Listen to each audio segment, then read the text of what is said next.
तो चलिए दोस्तों, एसएससी जीडी एग्जाम में पूछे जाने वाले संभावित मोस्ट इंपोर्टेंट क्वेश्चन लेकर आए हैं और किस पैटर्न में अभी फिलहाल में एग्जाम में क्वेश्चन पूछे जा रहे हैं, वही सब क्वेश्चन हम इस वीडियो में लेकर आए हैं। तो चलिए दोस्तों शुरू करते हैं। हमारे यहाँ पर पहला सवाल ये दिया गया है कि भारत की अर्थव्यवस्था का मुख्य आधार क्या है। दोस्तों यहाँ पर जो पूछा गया है कि भारत की जो अर्थव्यवस्था है का मुख्य आधार क्या है, तो राइट आंसर होगा मिश्रित अर्थ। भारत की जो अर्थव्यवस्था है वो क्या है, मिश्रित अर्थव्यवस्था है। देखो भारत में जो मिश्रित अर्थव्यवस्था अपनाई गई है, पहले बात ये ध्यान रखना। उसके बाद इसमें निजी और सरकारी दोनों क्षेत्र आते हैं।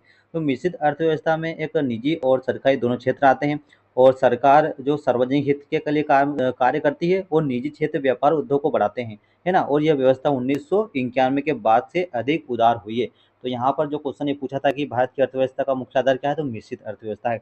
तो इन्हें जो फैक्टर के बारे में दोस्तों आपको देखना पड़ेगा, क्योंकि इस प्रकार से कई क्वेश्चन एक ही क्वेश्चन से कई प्रकार बनाकर एग्जामर पूछ सकता है ना। तो आप इस चीज का भी ध्यान रखें। अगला सवाल है, सेवा क्षेत्र यानी कि सर्विस सेक्टर किस पर आधारित होता है, तो यह राष्ट्रीय आय पर आधारित होता है, यानी कि जीडीपी पर आधारित होता है। जो जो सेवा क्षेत्र होता है वह राष्ट्रीय आय पर आधारित होता है। देखो सेवा क्षेत्र में बैंकिंग क्षेत्र आता है, शिक्षा आता है, स्वास्थ्य आदि आते हैं। उसके बाद भारत में जीडीपी में सबसे बड़ा योगदान है किसका, ये राष्ट्रीय आय का, ठीक है ना। उसके बाद इसका योगदान 50% से अधिक है। जो सर्विस सेक्टर का जो जीडीपी में योगदान 50% से अधिक है, उसके रोजगार को बढ़ाने का कार्य भी करता है और ये आईटी सेक्टर इसका एक महत्वपूर्ण भाग भी है।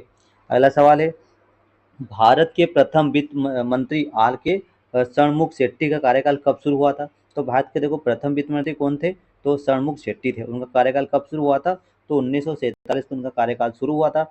आर के षणमुखी शेट्टी जो स्वतंत्र भारत के पहले वित्त मंत्री थे, कब थे, तो ये स्वतंत्र भारत के पहले वित्त मंत्री थे और उन्होंने अपना बजट भी प्रस्तुत किया था। उनका जो कार्यकाल हुआ था वो 1947 से शुरू हुआ था।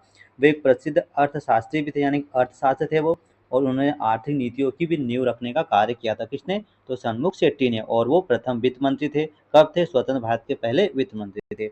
अगला सवाल है, आरबीआई के पहले भारतीय गवर्नर आरबीआई के पहले भारतीय गवर्नर सीडी देशमुख ने कार्यभार कब संभाला था, तो यह 1943 में संभाला था। कब संभाला दोस्तों, 1943 में संभाला था।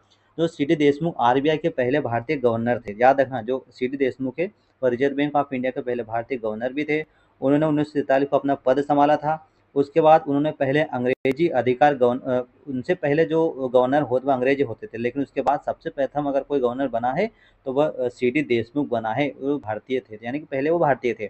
उन्होंने भारतीय बैंकिंग को मजबूत बनाया और बाद में वे वित्त मंत्री भी बने थे। कौन बने थे, यानी कि सीडी देशमुख जो थे वो पहले अंग्रेजों का राज था तो वहीं गवर्नर बनते, लेकिन इसके बाद सबसे पहले ये बने थे कौन, ये सीडी देशमुख 1983 में पद संभाला था और बाद में वित्त मंत्री भी बन गए थे, है ना। अगला सवाल है, बिग बैंग थ्योरी के अनुसार ब्रह्मांड की उत्पत्ति का आधार क्या है। तो अगर बिग बैंग थ्योरी की अगर बात की जाए तो ब्रह्मांड की जो उत्पत्ति होती है वह एक बिंदु का विस्तार होती है। क्या, एक बिंदु का विस्तार होती है। देखो बिग बैंग सिद्धांत ब्रह्मांड की उत्पत्ति बताता है ना। उसके अनुसार ब्रह्मांड एक अत्यंत छोटे बिंदु से बना है। जो ब्रह्मांड है वह एक अत्यंत छोटे बिंदु से बना है और फिर उसमें विशाल विस्फोट हुआ और ब्रह्मांड लगातार फैल रहा है ना। और जॉर्ज लेमेत्रे ने भी यह सिद्धांत दिया। ये सिद्धांत है किसने दिया, जॉर्ज लेमेत्रे ने यह सिद्धांत दिया था। अगला सवाल है, बुद्ध के अवशेषों से संबंधित उत्खनन उत्तर प्रदेश के किस जिले से हो रहा है। तो बुद्ध के अवशेषों से संबंधित जो उत्खनन है उत्तर प्रदेश के किस जिले में हो रहा है, तो वह सिद्धार्थ नगर में हो रहा है। किस नगर में हो रहा है दोस्तों, तो यह सिद्धार्थ नगर में हो रहा है। देखो सिद्धार्थ नगर में रामग्राम क्षेत्र महत्वपूर्ण है। यह बुद्ध के अवशेष से जुड़ा माना जाता है क्षेत्र को, और यह पुरातत्व उत्खनन जारी है अभी तक। और बौद्ध धर्म के लिए पवित्र स्थल भी माना जाता है और विदेशी शोधकर्ता भी यहाँ आते रहते हैं। अगला सवाल है, राजा रवि वर्मा को किस क्षेत्र में अग्रणी माना जाता है दोस्तों, तो भारतीय आधुनिक कला में अग्रणी माना जाता है। जो राजा रवि वर्मा है उन्हें भारतीय आधुनिक कला में अग्रणी माना जाता है। देखो राजा रवि वर्मा प्रसिद्ध कौन चित्रकार थे। देखो पहली बात तो ये कि वो चित्रकार थे। उन्होंने भारतीय देवी देवताओं के चित्र भी बनाए हैं। उनकी कला में यूरोपीय शैली भी दिखाई देती है। वे आधुनिक भारतीय चित्रकला के अग्रदूत भी माने जाते हैं। उनकी पेंटिंग आज भी काफ़ी ज़्यादा प्रसिद्ध है। तो जो राजा रवि वर्मा है वह एक प्रसिद्ध चित्रकार थे, ठीक है ना। अगला सवाल है, अजंता की गुफाएं किस काल से संबंधित है। अजंता की जो गुफाएं हैं वह किस काल से संबंधित दोस्तों, तो गुप्त काल और उससे पूर्व के काल से संबंधित है अजंता की गुफाएं। अजंता की गुफाएं इस समय कहाँ, किस राज्य में स्थित है, तो महाराष्ट्र में स्थित है। और ये बौद्ध धर्म से संबंधित है, बौद्ध धर्म से संबंधित भी है।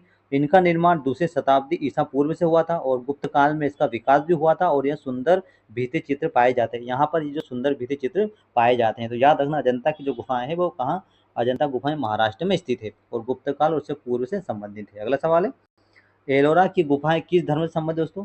तो एलोरा की जो गुफाएं हैं वह बौद्ध, हिंदू और जैन धर्म से संबंधित है। एलोरा गुफाएं ये भी कहाँ पर है? महाराष्ट्र में है। यह धार्मिक सहिष्णुता का उदाहरण है। ये तीनों धर्मों की गुफाएं इसमें मानी जाती है। कैलाश मंदिर सबसे प्रसिद्ध मंदिर है इसमें, और यह यूनेस्को विश्व धरोहर में स्थल है। यह यूनेस्को विश्व धरोहर स्थल है ना? कौन? एलोरा। अगला सवाल है, मेजिनोट लाइन का निर्माण किस युद्ध के बाद हुआ था? तो यह प्रथम विश्व युद्ध के बाद हुआ था। जो मेजिनोट लाइन है इसका जो निर्माण है दोस्तों, वह प्रथम विश्व युद्ध के बाद हुआ था। देखो, मेजिनोट लाइन फ्रांस ने बनाई थी। किसने बनाई थी? फ्रांस देश ने बनाई थी। और यह जर्मनी से सुरक्षा हेतु बनाई गई थी। किससे? जर्मनी से सुरक्षा हेतु लाइन बनाई गई थी। किसने बनाई थी? फ्रांस ने बनाई थी। इसका निर्माण प्रथम वर्ल्ड वार के बाद हुआ था और एक मजबूत रक्षा रेखा भी थी। और द्वितीय विश्व के युद्ध में यह पूरी तरह सफल नहीं हुई थी, मतलब द्वितीय विश्व युद्ध में पूरी तरह से विफल हो चुकी थी। अगला सवाल है, छऊ नृत्य की कितनी शैलियाँ मुख्य है? तो छऊ नृत्य की जो शैलियाँ हैं वो कुल 3 शैलियाँ हैं। छऊ नृत्य कितनी शैलियाँ दोस्तों? तो 3 शैलियाँ हैं। छऊ नृत्य पूर्वी भारत का लोक नृत्य है। जो छऊ नृत्य है वो पूर्वी भारत का लोक नृत्य है। इनकी 3 प्रमुख शैलियाँ हैं। देखो, सरायकेला पहली, मयूरभंज दूसरी और पुरुलिया यह प्रसिद्ध है। इसको इसमें मुखौटा का प्रयोग होता है और यह युद्ध और पौराणिक कथाओं पर भी आधारित है। अगला सवाल है, राष्ट्रपति के वेतन भत्ते का उल्लेख संविधान के किस भाग में निहित है? तो राष्ट्रपति के वेतन भत्ते का जो उल्लेख है दोस्तों, वह संविधान के 5वें भाग में सम्मिलित है। देखो, भारतीय संविधान का भाग 5 संघ से संबंधित है। जो भारतीय संविधान का भाग 5 है वह संघ से संबंधित है। इसमें राष्ट्रपति के अधिकार और वेतन का भी वर्णन दिया गया है। राष्ट्रपति देश का प्रथम नागरिक होता है, यह भी वर्णन दिया गया है। उसका उनका वेतन संसद निर्धारित करता है और वेतन भारत की संचयी निधि से इन्हें मिलता है।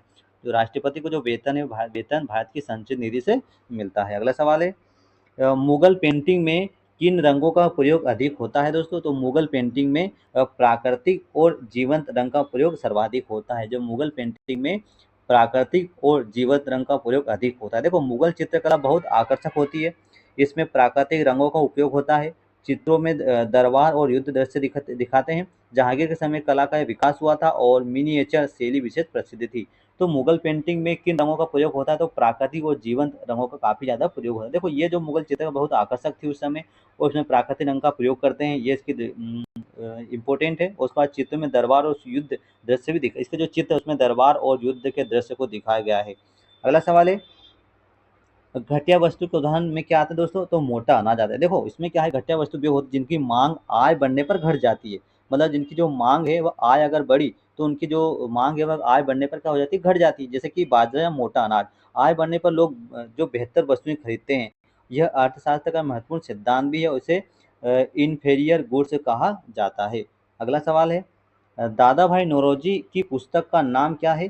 तो यहाँ पर राइट आंसर होगा poverty and un British rule in India. ये पुस्तक का नाम क्या है दोस्तों? दादा भाई नौरोजी की जो पुस्तक का नाम क्या है? Poverty and un British rule in India. ठीक है ना? ये दादा भाई नौरोजी को भारत का ग्रेट ओल्ड मैन भी कहा जाता है। उन्हें ड्रेन थ्योरी दी थी। उनकी प्रसिद्ध पुस्तक यही है ना? उनकी जो प्रसिद्ध दादा भाई नौरोजी की प्रसिद्ध पुस्तक का नाम है poverty and un British rule in India है। ये काफ़ी प्रसिद्ध उनकी पुस्तक थी। इसमें ब्रिटिश शोषण का वर्णन भी किया गया है और यह भारतीय राष्ट्रवाद को मजबूत करती है ये पुस्तक। अगला सवाल है, ग्रैंड कैनियन किस नदी द्वारा निर्मित है दोस्तों? तो ग्रैंड कैनियन किस नदी द्वारा निर्मित है? तो यह कोलोराडो नदी द्वारा निर्मित है। कोलोराडो नदी द्वारा निर्मित है। देखो, ग्रैंड कैनियन अमेरिका में स्थित है। कहाँ पर है? एक बात तो याद रखना कि जो ग्रैंड कैनियन है अमेरिका में स्थित है और यह विश्व की प्रसिद्ध घाटियों में से एक है। ठीक है ना? घाटी है। और इसे कोलोराडो नदी भी ने बनाया था। इसे कोलोराडो नदी ने बनाया और यह प्राकृतिक अपरदन का उदाहरण भी है और पर्यटन का एक प्रमुख केंद्र बना है। तो ग्रैंड जो कैनियन किस नदी द्वारा निर्मित हुई है? तो कोलोराडो नदी द्वारा यह द्वीप जो निर्मित हुआ है। अगला सवाल है, गंडीगोटा घाटी किस नदी के तट पर स्थित है? तो यह पेन्ना नदी के घाटी पर स्थित। देखो, गंडीगोटा जो घाटी आंध्र प्रदेश में स्थित है, यह ध्यान रखना। उसको इसे भारत का ग्रैंड कैनियन भी कहा जाता है। यह पेन्ना नदी के किनारे स्थित है। पूरे सुंदर प्राकृतिक दृश्य में मिलते हैं और यह पर्यटन स्थल के लिए काफ़ी प्रसिद्ध भी है। अगला सवाल है, महाराष्ट्र सरकार की लड़की बहन योजना का उद्देश्य क्या है? जो महाराष्ट्र सरकार की जो लड़की बहन योजना है, देखो, पहली बात तो याद रखना कि लड़की बहन योजना किस राज्य की है? तो महाराष्ट्र की है। ठीक, अब इसमें क्या पूछा है, इसका उद्देश्य क्या है? तो आर्थिक सहायता प्रदान करना इसका उद्देश्य है। यह योजना महिलाओं के लिए शुरू की गई है। इसका उद्देश्य आर्थिक सहायता देना है, महिलाओं को वित्तीय रूप से सशक्त बनाना है और सरकार सीधे लाभ पहुंचाती है इसमें, और यह सामाजिक सुरक्षा को बढ़ावा देने का कार्य करती है योजना। ठीक है, इतना ध्यान रखना। अगला सवाल है, सांची का स्तूप किस सम्राट द्वारा बनवाया गया था? तो सांची का स्तूप जो है वह अशोक द्वारा बनवाया गया था। सांची स्तूप इस समय कहाँ पर स्थित है? तो ये मध्य प्रदेश राज्य में स्थित है। याद रखना, सांची का स्तूप मध्य प्रदेश राज्य में स्थित है और यह बौद्ध धर्म का प्रमुख स्मारक है। कौन से धर्म का? बौद्ध धर्म का। और उसे सम्राट अशोक ने बनवाया था। यह बुद्ध से जुड़ी एक कलाकृतियां हैं और ये यूनेस्को विश्व धरोहर स्थल है। यह यूनेस्को विश्व धरोहर स्थल में शामिल है। कौन? सांची का स्तूप। अगला सवाल है, सिंधु नदी का उद्गम स्थल कहाँ है दोस्तों? तो सिंधु नदी का उद्गम स्थल मानसरोवर झील है। कहाँ है सिंधु नदी का जो उद्गम स्थल? मानसरोवर झील। देखो, सिंधु नदी एशिया की प्रमुख नदियों में से एक है। ठीक, इसका उद्गम तिब्बत में मानसरोवर झील के पास हुआ है और यह भारत और पाकिस्तान से होकर गुजरती है। सिंधु घाटी सभ्यता इसी नदी के किनारे भी विकसित हुई थी और यह ऐतिहासिक और भौगोलिक दृष्टि से काफी महत्वपूर्ण है। तो याद रखना, सिंधु नदी का उद्गम मानसरोवर झील तिब्बत से हुआ है। ठीक है ना, भारत और पाकिस्तान से होकर यह बहती है। अगला सवाल है, सतलुज नदी का प्रवेश भारत में किस दर्रे से होता है दोस्तों? तो सतलुज नदी का जो प्रवेश भारत में किस दर्रे से होता है? तो सीप किला दर्रे से होता है। सतलुज नदी तिब्बत से निकलती है। जो सतलुज नदी है वह कहाँ से निकलती है? तिब्बत से निकलती है और हिमाचल प्रदेश में प्रवेश करती है। भारत में इसका प्रवेश सिपकिला दर्रे से होता है और सिंधु नदी की प्रमुख यह सहायक नदी है। कौन सी नदी? सिपकी, सतलुज नदी। ठीक है, और भाखड़ा नागल बांध इसी नदी पर बना हुआ है। देखो एक बार अच्छे समझ लो, जो सतलुज नदी का प्रवेश भारत में किस दर्रे से होता है? तो सिपकिला दर्रे से होता है ना। वो सतलुज नदी तिब्बत से निकलती है और हिमाचल प्रदेश में प्रवेश करती है। ठीक है ना, हिमाचल प्रदेश में प्रवेश करती है और भारत में इसका प्रवेश सिपकिला दर्रे से। भारत में अगर प्रवेश की बात किया तो सिपकिला दर्रा से होता है। ठीक है ना, और सिंधु नदी की यह प्रमुख सहायक नदी मानी जाती है और भाखड़ा नागल जो बांध है वह सतलुज नदी पर ही बना हुआ है। अगला सवाल है, साबरमती आश्रम का पुराना नाम क्या है दोस्तों? तो साबरमती आश्रम का जो पुराना नाम क्या है? तो राइट आंसर होगा सत्याग्रह आश्रम है। जो साबरमती आश्रम का पुराना नाम सत्याग्रह आश्रम है। देखो, साबरमती आश्रम अहमदाबाद में स्थित है। याद रखना, अहमदाबाद गुजरात में। ठीक है ना, महात्मा गांधी ने इसकी स्थापना की थी और पहले इसका नाम सत्याग्रह आश्रम था। पहले क्या नाम था इसका? सत्याग्रह आश्रम था और यहीं से दांडी मार्च भी शुरू हुआ था और यह स्वतंत्र आंदोलन का एक महत्वपूर्ण केंद्र भी बना था। तो साबरमती आश्रम का पुराना नाम क्या था? सत्याग्रह आश्रम था और महात्मा गांधी ने इसका नाम रखा था। ठीक है ना, इसकी स्थापना की थी। अगला सवाल है, वैदिक काल में बलि क्या था दोस्तों? वैदिक काल में बलि क्या था? तो एक स्वैच्छिक कर होता था। क्या होता था? एक स्वैच्छिक कर होता है। वैदिक काल में राजा को कर दिया जाता। देखो, जो वैदिक काल था उस समय राजा को कर देने का कार्य होता है। मतलब राजा को, जो प्रजा होती है वो राजा को कर देती थी। ठीक है ना, और इसे क्या कहा जाता है? इसे बलि कहा जाता था। यह स्वैच्छिक कर माना जाता था और इससे राज्य का संचालन होता था। जो कर देते थे जो मजदूर लोग, तो उससे जो राज्य का जो संचालन होता था। ठीक है ना, और ये जो कर है वो राजा को देते थे, जिसे स्वैच्छिक कर कहा जाता है। इसे बलि भी कहा जाता है। ठीक है ना, यह प्राचीन प्रशासनिक व्यवस्था का भाग था वैदिक काल में। ठीक है ना, अगला सवाल है, ऋग्वेद में कुल कितने मंडल दोस्तों? तो ऋग्वेद में 10 मंडल है। ऋग्वेद में कुल कितने मंडल है? तो 10 मंडल है। ऋग्वेद में सबसे प्राचीन वेद है। देखो, ऋग्वेद जो है, जो वेद है ऋग्वेद, वह सबसे प्राचीन वेद माना जाता है। इसमें कितने मंडल है? 10 मंडल है। यह वैदिक संस्कृति का प्रमुख स्रोत भी माना जाता है और इसमें देवताओं की स्तुतियां हैं और इसे विश्व का प्राचीन ग्रंथ माना जाता है। जो ऋग्वेद है उसमें 10 मंडल है और इसे विश्व का प्राचीन ग्रंथ माना जाता है। देवताओं की स्तुतियां इसमें लिखी हुई है और ये वैदिक संस्कृति का प्रमुख स्रोत है ना, और इस चीज का आप ध्यान रखना। चलिए नेक्स्ट सवाल है हमारा, मैडम कामा ने 1907 में झंडा कहाँ फहराया था दोस्तों? तो मैडम कामा ने 1907 में झंडा कहाँ पर फहराया था? तो स्टटगार्ट में फहराया था। कहाँ पर? स्टटगार्ट। देखो, मैडम भीकाजी कामा स्वतंत्रता सेनानी थे। कौन थे? मैडम जो भीकाजी कामा स्वतंत्रता सेनानी थी। उन्होंने 1907 में भारत का झंडा फहराया था और यह घटना जर्मनी के स्टटगार्ट में हुई थी। जो झंडा फहराया था वो जर्मनी के स्टटगार्ट में फहराया था। ठीक है, उन्होंने विदेशों में भारत की आवाज भी उठाई थी और वे भारतीय राष्ट्रवाद का प्रतीक थी। ठीक है ना, याद रखना, ये मोस्ट इंपोर्टेंट क्वेश्चन है। अगला सवाल है, मोहम्मद गोरी का भारत पर आक्रमण कब हुआ था? तो याद रखना 1175 में हुआ था। जो मोहम्मद गोरी का भारत पर जो आक्रमण है 1175 में हुआ था। देखो, मोहम्मद गोरी अफगान शासक था। जो मोहम्मद गोरी था वो अफगान शासक था। उन्होंने 1175 में भारत पर पहला आक्रमण किया था। उसने मुल्तान पर हमला किया था। बाद में उसने उत्तरी भारत में विस्तार किया और तराइन का युद्ध उसके लिए काफी प्रसिद्ध भी था। ठीक है ना, तो मोहम्मद गोरी भारत का आक्रमण पहला 1175 में किया था।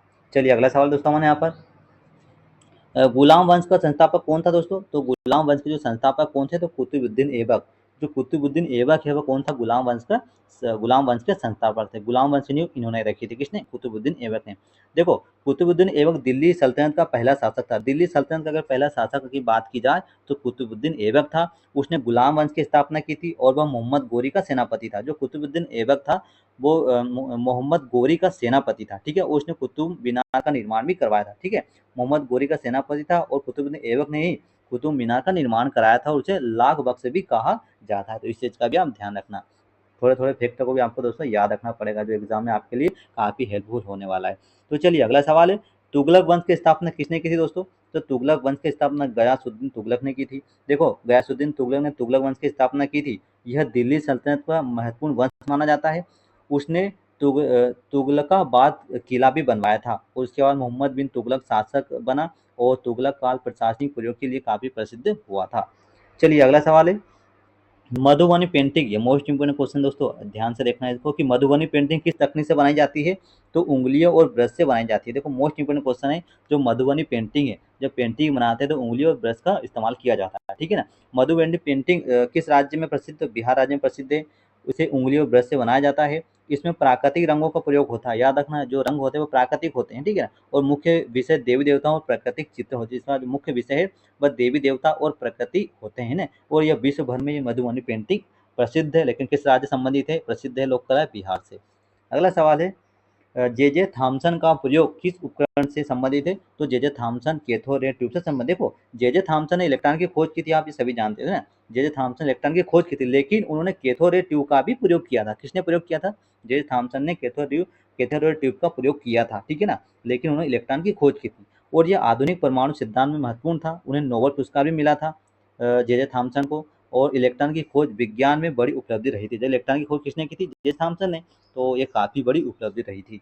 अगला सवाल है, वर्ली पेंटिंग किस जनजाति द्वारा बनाई जाती है दोस्तों। तो जो वर्ली पेंटिंग है वह वर्ली जनजाति द्वारा बनाई जाती है, ठीक है ना। वर्ली पेंटिंग भी महाराष्ट्र की लोक कला है। कहाँ, कुछ राज्य की, महाराष्ट्र की। इसे वर्ली जनजाति बनाती है। इसमें सफ़ेद रंग का प्रयोग अधिक होता है। चित्रों में ग्रामीण जीवन को दिखाया गया है कि ग्रामीण किस प्रकार जीते हैं, उनका अभाव, उनके वेशभूषा सभी का चित्रण इसमें दिखाया जाता है। और यह जनजाति संस्कृति को दर्शाने का कार्य करती है। काफ़ी ज़्यादा संस्कृति से जुड़ी हुई जनजाति है। अगला सवाल है, तंजौर कला की विशेषता क्या है दोस्तों। तंजौर कला की विशेषता क्या होती है। तो तंजौर जो कला है, ठीक है ना, तंजौर कला की विशेषता होती है कि सोने की नक्काशी और कीमती पत्थर, ये इसकी विशेषता होती है। देखो तंजौर कला तमिलनाडु की प्रसिद्ध चित्रकला, कहाँ की है, तमिलनाडु की है। इसमें सोने की परत का उपयोग किया जाता है। इसमें क्या, सोने की परत का प्रयोग किया जाता है। कीमती पत्थरों की से सजावट भी की जाती है और जो मुख्य धार्मिक चित्र होता है। यह दक्षिण भारतीय कला का महत्वपूर्ण रूप होता है। देखो ये तंजौर कला कहाँ, किस राज्य की है, तमिलनाडु की। इसमें सोने की परत का उपयोग होता है और कीमती पत्थर से सजावट बनाई जाती है और मुख्य विषय धार्मिक चित्र इसमें भी होते हैं, यानी धार्मिक से भी ये जनजाति जुड़ी हुई है, ठीक है ना। और तंजौर कला तमिलनाडु से, ठीक है ना, सोने की नक्काशी और कीमती पत्थर पर की जाती है। अगला सवाल है, पटचित्र कला का मुख्य विशेषता क्या होती है। तो पौराणिक कथाएं होती है इसमें। जो पटचित्र कला की मुख्य विशेषता होती है, पौराणिक कथाएं होती है। देखो पटचित्र ओडिशा की पारंपरिक कला है, ठीक है ना। इसमें पौराणिक कथाएं चित्रित होती है और भगवान जगन्नाथ मुख्य विषय होता है इसमें। प्राकृतिक रंग का इसमें भी प्रयोग किया जाता है और यह कपड़े और ताड़पत्र पर बनाई जाती है। जो चित्र कला होती है वह कपड़े और ताड़पत्र बनाई जाती है और प्राकृतिक रंगों का इसमें प्रयोग होता है। भगवान जगन्नाथ मुख्य विषय होते हैं इसमें और इसमें पौराणिक कथाएं भी चित्रित होती है और यह पटचित्र जो है वह ओडिशा का पारंपरिक कला है। अगला सवाल है, कलमकारी कला का मुख्य केंद्र क्या है दोस्तों। तो कलमकारी कला का जो मुख्य केंद्र है वह क्या है, तो वह श्रीकालाहस्ती है। क्या है, श्रीकालाहस्ती है। देखो कलमकारी आंध्र प्रदेश की प्रसिद्ध कला है। इसे हाथ से बनाया जाता है और श्री जो कालाहस्ती का इसका प्रमुख केंद्र है। इसमें प्राकृतिक रंग का प्रयोग होता है और धार्मिक कथाएं इसके मुख्य विषय होती है। अगला सवाल है, तो फाड़ पेंटिंग किस प्रकार का कपड़ा उपयोग करते हैं दोस्तों। तो फाड़ पेंटिंग किस प्रकार कपड़ा का प्रयोग करती है, तो हाथ से बुने हुए कपड़े का प्रयोग करती है। देखो फाड़ पेंटिंग राजस्थान की लोक कला है। ये लंबे कपड़े पर बनाई जाती है और हाथ से बुना हुआ कपड़ा इसमें उपयोग किया जाता है।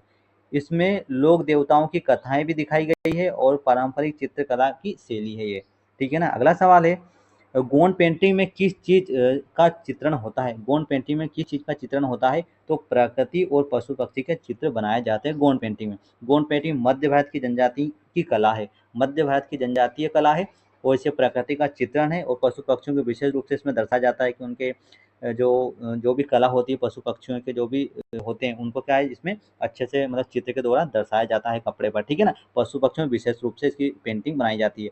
चमकीले रंगों का उपयोग भी किया जाता है और यह गोंड जनजाति की संस्कृति को दर्शाने का कार्य करता है। तो गोंड पेंटिंग जो है वो प्रकृति और पशु पक्षी का चित्रण बनाती है, ठीक है ना, और गोंड जनजाति का संस्कृति है। अगला सवाल है 38वीं समांतर रेखा का महत्व क्या है दोस्तों? तो कोरिया का विभाजन होता है। देखो 38वीं समांतर रेखा में क्या होता है, कोरिया का विभाजन होता है। देखो 38वीं समांतर रेखा उत्तर और दक्षिण कोरिया को अलग करती है। 38वीं समांतर रेखा उत्तर कोरिया को दक्षिण कोरिया से अलग करती है। द्वितीय विश्व युद्ध के बाद निर्धारित हुई थी। कब हुई थी? तो सेकंड जो वर्ल्ड वार हुआ था उसके बाद हुई थी। और उत्तर कोरिया साम्यवादी देश बना था। देखो उत्तर कोरिया जो देश बना था वो साम्यवादी बना था, लेकिन दक्षिण कोरिया लोकतांत्रिक देश बना था और यह विश्व राजनीति में एक महत्वपूर्ण सीमा खींची गई थी। अगला सवाल है डूरन रेखा का निर्धारण कब हुआ था? तो डूरन रेखा का जो निर्धारण है सन 1893 में हुआ था। कब हुआ था? तो 1893 में डूरन रेखा का निर्धारण हुआ था। डूरन रेखा भारत और अफगानिस्तान की सीमा निर्धारित करती है और 1893 में निर्धारित किया गया था रेखा को, और ब्रिटिश भारत और अफगानिस्तान के बीच बनी थी। ब्रिटिश भारत और अफगानिस्तान के बीच बनी थी और आज यह पाकिस्तान अफगानिस्तान सीमा मानी जाती है ना, और यह राजनीतिक विवाद का भी विषय रही है काफ़ी। अगला सवाल है मैकमोहन रेखा को मान्यता कब मिली थी दोस्तों? तो 1914 में मैकमोहन रेखा को मान्यता मिली थी। मैकमोहन रेखा भारत और चीन की सीमा संबंधी थे। यह 1914 के शिमला समझौता में निर्धारित हुई थी। कब हुई थी? 1914 में जब शिमला समझौता हुआ था उस समय ये जो मैकमोहन रेखा है यह निर्धारित हुई थी और इसे ब्रिटिश भारत और तिब्बत ने स्वीकार किया था और चीन इसे पूर्ण रूप से नहीं मानता है। अरुणाचल प्रदेश इसी क्षेत्र के अंतर्गत आता है, यहीं पर स्थित है ना। थोड़ा वाद विवाद की स्थिति यहाँ बन रही थी। अगला सवाल है रेड क्लिफ उपयोग के अध्यक्ष कौन है दोस्तों? रेड क्लिफ आयोग के अध्यक्ष कौन है? तो सिरिल रेड क्लिफ है। कौन है? सिरिल रेड क्लिफ आयोग के अध्यक्ष हैं। वो भारत विभाजन संबंधी थे। देखो इसके अध्यक्ष सिरिल रेड क्लिफ है और उन्होंने भारत और पाकिस्तान की सीमाएं तय की है और यह कार्य 1947 में हुआ था। विभाजन के दौरान भारतीय विस्थापन हुआ था। तो जो रेड क्लिफ आयोग के अध्यक्ष कौन थे? सिरिल रेड क्लिफ है। और रेड क्लिफ आयोग भारत में विभाजन संबंधित था और इसके अध्यक्ष रेड क्लिफ थे और उन्होंने भारत और पाकिस्तान की सीमा तय की थी। अगला सवाल है खजुराहो के मंदिर का निर्माण किसने कराया था दोस्तों? तो खजुराहो के मंदिर का जो निर्माण है वह किसने कराया था? तो चंदेल शासकों ने करवाया था। देखो खजुराहो के मंदिर मध्य प्रदेश में स्थित है। इसका निर्माण चंदेल शासकों ने करवाया था और ये मंदिर अपनी मूर्तिकला के लिए प्रसिद्ध है और यूनेस्को विश्व धरोहर स्थल में शामिल है और इसे यहाँ हिंदू और जैन मंदिर मौजूद है। अगला सवाल है टीयर्स ऑफ ओल्ड पीएम में ओ का क्या अर्थ होता है? तो ओ का अर्थ होता है ऑफिशियल लैंग्वेज। क्या होता है? ऑफिशियल लैंग्वेज होता है। देखो ये एक ट्रिक शब्द है जो संविधान से जुड़ा हुआ है। ओ का अर्थ होता है ऑफिशियल लैंग्वेज होता है। यह आधारिक भाषा से संबंधित है और प्रतियोगी परीक्षाओं में ऐसे प्रश्न काफी ज्यादा पूछे जाते हैं और याद रखने की एक तकनीक भी होती है। तो टीयर्स ऑफ ओल्ड पीएम में ओ का मतलब होता है ऑफिशियल लैंग्वेज। अगला सवाल है क्या भारत में दूसरी पंचवर्षीय योजना का मॉडल पीसी महालनोबिस पर आधारित है? देखो यहाँ पर पूछा गया है कि क्या भारत में दूसरी पंचवर्षीय योजना का मॉडल पीसी महालनोबिस पर आधारित है? तो हाँ ये राइट आंसर होगा, यहाँ पर उन्हीं पर आधारित है। देखो दूसरी पंचवर्षीय योजना 1956 में शुरू हुई थी और यह पीसी महालनोबिस मॉडल पर आधारित थी और इसे भारी उद्योग पर जोर दिया था इस योजना में और औद्योगिक विकास इसका मुख्य उद्देश्य था और यह भारतीय योजना प्रक्रिया को काफी महत्वपूर्ण योगदान रहा। तो देखो दूसरी पंचवर्षीय योजना जो महालनोबिस ने आधारित थी, इसमें पंचवर्षीय योजना 1956 में शुरू हुई थी और इसमें उद्योगों पर काफ़ी ज़्यादा जोर दिया गया था जो काफ़ी सफल भी हुआ था। अगला सवाल है सेवा क्षेत्र का भारतीय अर्थव्यवस्था में योगदान कितना प्रतिशत है? तो 50% से अधिक है। जो सेवा क्षेत्र में अर्थव्यवस्था में जो योगदान है 50% से अधिक है और आईटी बैंकिंग में भी इसका काफ़ी योगदान है। रोजगार के अवसर बढ़ाने का भी कार्य करता है और भारत की आर्थिक वृद्धि में बढ़ाने का योगदान भी देता है। चलिए अगला सवाल है जॉर्ज लेमेत्रे किस देश के वैज्ञानिक थे दोस्तों? तो यह जॉर्ज जो लेमेत्रे हैं वह किस देश के वैज्ञानिक थे? बेल्जियम के थे। जॉर्ज लेमेत्रे ने बिग बैंग सिद्धांत दिया था। जो बिग बैंग सिद्धांत है वह जॉर्ज लेमेत्रे ने दिया था और वे बेल्जियम के वैज्ञानिक थे। वे एक पादरी भी थे और उन्होंने ब्रह्मांड के विस्तार का पर विचार भी किया था और उनका योगदान आधुनिक खगोल विज्ञान में महत्वपूर्ण रहा है। अगला सवाल है लुम्बिनी वर्तमान में किस देश में स्थित दोस्तों? तो लुम्बिनी जो वर्तमान में नेपाल में स्थित है। कहाँ पर स्थित है? नेपाल में स्थित है। लुम्बिनी भगवान बुद्ध का जन्म स्थल है। वर्तमान में नेपाल में स्थित है और यह बौद्ध धर्म का पवित्र स्थल भी माना जाता है। यहाँ माया देवी मंदिर भी स्थित है और यूनेस्को ने इसे विश्व धरोहर घोषित किया है। अगला सवाल है कुशीनगर में बुद्ध का महापरिनिर्वाण किस पेड़ के नीचे हुआ था? तो ये साल वृक्ष के पेड़ के नीचे हुआ था। कुशीनगर कहाँ पर है? उत्तर प्रदेश में है और यह भगवान बुद्ध का महापरिनिर्वाण हुआ था और ये साल वृक्ष के नीचे लेटे थे और यहाँ बौद्ध धर्म का प्रमुख तीर्थ स्थल भी है और यहाँ महापरिनिर्वाण मंदिर प्रसिद्ध है। अगला सवाल है, सारनाथ का प्रसिद्ध स्तूप किसने बनवाया था दोस्तों? तो ये अशोक ने बनवाया था। देखो, सारनाथ वह स्थान है जहाँ बुद्ध ने अपना पहला उपदेश दिया था, और यह कहाँ पर स्थित है? उत्तर प्रदेश में है, और सम्राट अशोक ने स्तूप बनवाया था। और धमेक स्तूप सबसे यहाँ पर प्रसिद्ध है, और बौद्ध धर्म का प्रमुख केंद्र भी माना जाता है।